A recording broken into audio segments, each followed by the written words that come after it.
katika mjadala huu wa kilimo cha bangi, serikali kupitia mwanasheria mkuu wa serikali siku ile bungeni ilijibu kwamba serikali haitaruhusu kilimo cha bangi Tanzania, na haitaruhusu matumizi ya bangi yawe majani au mbegu. Hata mbegu haziruhusiwi. Yani chochote cha bangi, iwe ni majani yake, iwe ni mizizi yake, iwe ni shina yake, iwe ni mbegu yake. Kwa hiyo hata hao ambao wanatutumia hizo mbegu kama dawa au kiungo cha mboga, wajue wanavunja sheria. Swali hilo ulizwa na ndugu yangu kuhusu vipi matumizi ya dawa ya bangi kama dawa, zile mbegu zake, hata hizo haziruhusiwi. Na kuna nchi ambazo zimeruhusu kilimo cha bangi, kuna nchi ambazo zimeruhusu matumizi ya bangi kama dawa. Lakini nchi hizo, na ndio maana nimesisitiza umuhimu wa mamlaka ya kudhibiti na kupambana na dawa za kulevya kuingia katika ushirikiano na vyuo vya elimu ya juu na taasisi za tiba kufanya utafiti katika nchi hizo. Taarifa tulizonazo, na naomba nisizitaje hapa, katika nchi hizo saizi badala ya matumizi ya bangi kupungua, yameongezeka tena kwa kiasi kikubwa sana, yameongezeka.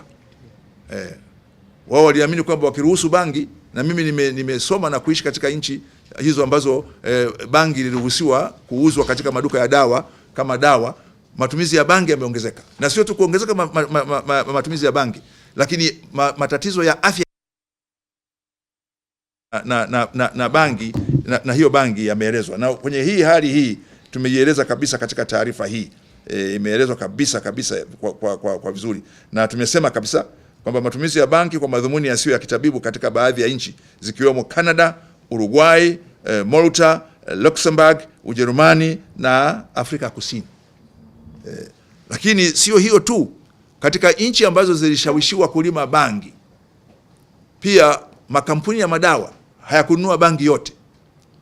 Kuna nchi ambayo bangi iliyonunuliwa ni 40% tu, ile 60% ikabaki bila kununuliwa, lakini wakapelekewa teknolojia ya kuibadili bangi hiyo kuwa madawa ya kulevya. Ndio hiyo skanka, ambao ni mbaya zaidi kuliko hata bangi yenyewe.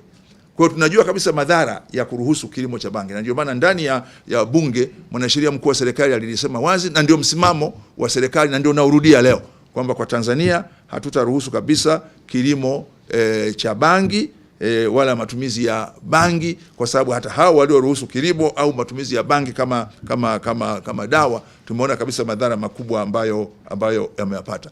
Hao wabunge walikuwa na haki ya kutoa maoni yao, lakini na serikali pia imetoa msimamo wake kwamba kilimo cha bangi, na ndio maana natoa wito kabisa kwa mamlaka, tufungue hizo ofisi za mikoa, hasa katika maeneo ambayo yana madhara makubwa. Tupambane na swala la bangi, tupambane na swala la mirungi. Matumizi ya mirungi yote mnayafahamu. Mtu akitumia mirungi, siku imekwisha, hawezi kufanya shughuli yoyote ya yeye mwenyewe binafsi, lakini shughuli ya kazi nyingine. Na mambo haya mengine ni lazima tuwe waangalifu sana. Yanaweza kuwa yanasukumwa na wale ambao wanaona sisi tuna idadi kubwa sana ya vijana ambao ni nguvu kazi, na wangetaka hii nguvu kazi hii ya vijana wa Afrika iwe ni vijana ambao ni nguvu kazi isiyofanya kazi. Na njia ya kupambana na nguvu kazi isiyofanya kazi ni kuwaingiza katika madawa ya kulevya, ni kuwaingiza katika skanka, kwa sababu hawakufanikiwa katika azma yao ya sisi tupungue kuongezeka duniani. Na ukiangalia takwimu duniani, bara la Afrika ndio bara linaloongoza kwa idadi kubwa ya vijana. Maana yake kwa miaka mingi ijayo limejihakikishia maendeleo, kwa sababu lina idadi kubwa ya vijana kuliko idadi ya wazee na watu wa umri wa kati. Kwa hiyo hilo nilijibu hivyo kuhusu hiyo.